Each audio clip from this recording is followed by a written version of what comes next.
Alright, this is a Craftsman Platinum 7.25 spark plug change. So all you gotta do, up in the front you got this wire.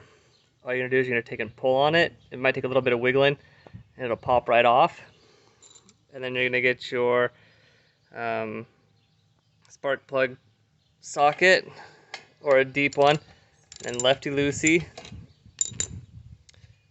a couple of times, and you're gonna just pull this out. I don't actually have a new one, I was just going to show you how to do it. So twist it out. Alright, once it comes out, so you can see this one's pretty dirty. What you're going to do, if you have a new one, you're just going to take this, pretend it's a new one, you're just going to stick it back in there and screw it until it's, you don't want to over tighten it, just screw it until it's tight with your hand, and then do maybe half a turn past that, and then you're going to take and just put your spark plug wire right back on it, and that's how you change it.